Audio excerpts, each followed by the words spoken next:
the works. And I think, you spent all this time looking backwards and looking at the white supremacy that you think is this bogeyman, and instead of looking forward. And there's a video I'd like you to watch, and it was from February of this year. It was deliberate. Rubio exposes the 50-year plot. And it talks about systems. I mean, that's what the ruling class doesn't want you to look at. The Council on Foreign Relations at the time in 1977 had a policy, Alternatives to Monetary Disorder. And their goal, and you can tie this in with everything that's going on, their goal was to deindustrialize the West, depopulate, deindustrialize, and have a new world order, new way of doing things. And that's what Trump has been fighting. That's what everything is about. And if you look at, for example, just recently with the World Bank, the United States has a lot of influence over the World Bank. Over the past years, 45% of what they do has been dealing with this myth of climate change. Remember in May, the International Panel on Climate Change, Lou, what Saturday, wasn't it so hot they had to evacuate the National Mall and Trump had to speak at 11 o'clock at night? There was thunderstorms. We've always had thunderstorms, and we've always had heat. But don't you think that's a sign that maybe, like, isn't that what happens in apocalypse movies? I mean, isn't that a sign that maybe the climate is changing? I'm saying climate has always changed. We've had ice ages and everything else. What I'm saying is the International Panel on Climate Change, Lou, I got to just do this for a second. All right, so I'm going to give you a hypothetical. Let's say you have a closed system and you run a car in it and you sit in the car. What happens? Like if you're in a garage, like just with a closed garage with a car running, what happens? Lou? You have more green plants. That is science that has been out there. Lou, you cannot put enough green plants in your garage to run a car without it killing you. And so you have a planet where you're running 1 billion cars 24 hours a day for 100 years, along with factories and coal power plants and oil power plants and airplanes and ships that get stuck there and things bad happen. I don't think you need an international panel of scientists to say that something bad probably is happening. But you can continue. What I'm saying, they said that their predictions were wrong. They way overestimated the dangers. Not me saying it, they said it.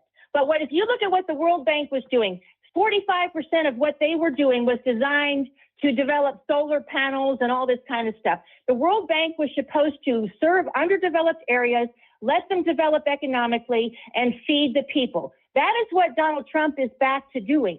You go back to with Joe Biden and Build Back Better. You had African countries that wanted to build fertilizer plants so they could feed the people. And Joe Biden's administration said no. Because, and you make everything about white supremacy. It's about an ideology of whether we are going to deindustrialize and live under some kind of who knows what, or if we're going to remain a constitutional republic. That's what it is. And in order to not discuss those issues, you have to make everything about this mythical white supremacy. I can tell you, I was an original Tea Party member. I was targeted by the IRS during the Obama administration. What it was about was people like Barack Obama saying the Constitution's a flawed document, a document of negative liberties of what the government cannot do to you instead of what they must do, such as redistributing wealth. It carried forward with Joe Biden. Build Back Better meant you will own nothing. But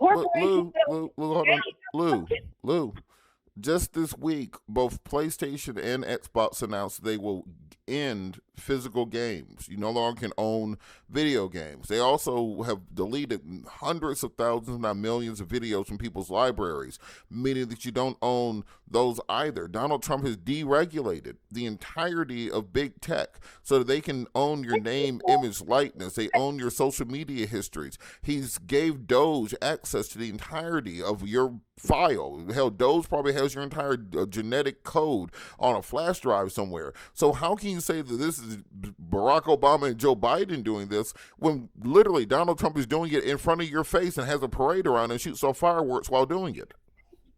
What I'm saying is Kamala Harris, she said equity means everybody ends up in the same place.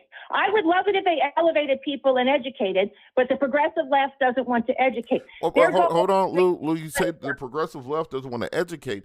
Donald Trump put the lady from wrestling in charge of the Department of Education, and they have said their goal is to shut down the Department of Education and to get rid of education. Donald Trump literally said in 2016, I love the poorly educated. They depend on people not having like basic sense and knowledge in order for them to continue winning. So how can you say that it's Barack Obama, Joe Biden, and Kamala Harris when literally Donald Trump put the lady from wrestling in charge of education?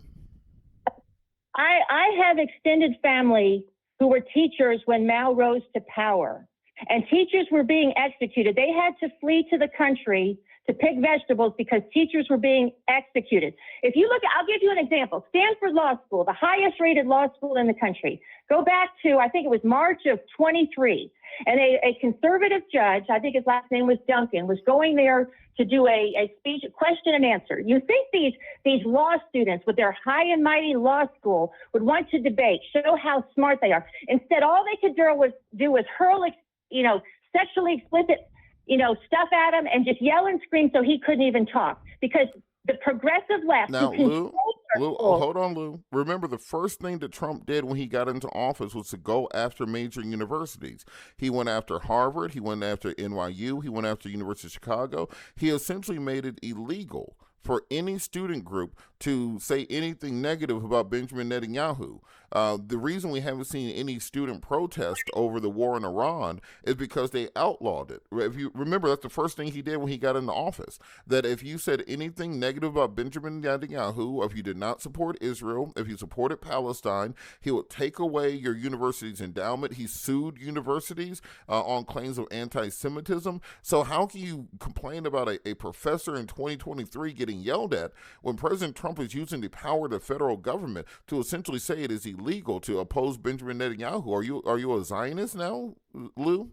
No, I'm saying those leftist groups had people terrorized and trapped in libraries and were preventing them. There's a big difference between leftist groups and the federal government. This is the President of the United States of America going after colleges and universities with the full weight of the federal government, threatening them with hundreds of millions of dollars of lawsuits, taking away their endowments, taking away federal grants if they say anything bad about Netanyahu. How can you talk about some professor at Stanford when this is now the policy of the government currently? No, the administrations at those schools were allowing students to terrorize other students and keeping them from going to class. I mean, but you're on the side that declares fascism, a president like Trump and his education secretary of education, and allow parents and communities to decide on their education. I'm not the person who called President Trump a fascist. Fascists come from the fascista. Fascista being the Roman toolkit of the lumber. It's an axe and it's a series of twigs bound together. So the concept of fascism is this idea of a strongly bound together state around a central power figure, such as President Trump, where all power is invested into the individual ruler, as in President Trump, where all people have to then pay fiefdom and homage to them, similar to what we saw with Mussolini and other fascist dictators. And this is why President Trump keeps building all these monuments to himself. That's why he put your name on the Kennedy Center. This is why you want the Trump Institute for Peace. This is why you want to put yourself on Mount Rushmore. I'm not the person who said President Trump is a fascist. President Trump is the person who said he's a fascist by being a fascist. There's a thing in law called res ipsa loquitur. It is the thing speaks for itself. You don't have to say it out loud. Res ipsa loquitur, President Trump is a fascist because he does fascist things. I'll give you the last word. We got to go to a break. Okay, if you look at, because it always comes down to white supremacists not wanting immigrants. You look at Zoran Mandami from Uganda, man of color, who's sitting there in the mayor's office. He puts in place people like in his rent control thing, who say that property ownership is a white supremacist ideology. You should pay. But Lou, it is. Lou, property ownership is a white supremacist ideology. It's a stupid idea. How the hell can you own something after you die? The earth exists. Once this political subdivision that we currently in no longer exists, well, do you think you are currently respecting the Cherokee ownership rights of the property you probably live on? You don't. It's all a myth. So, of course, it's part of a white supremacist power structure. Thanks so much for your call, Lou. Really appreciate it. All right.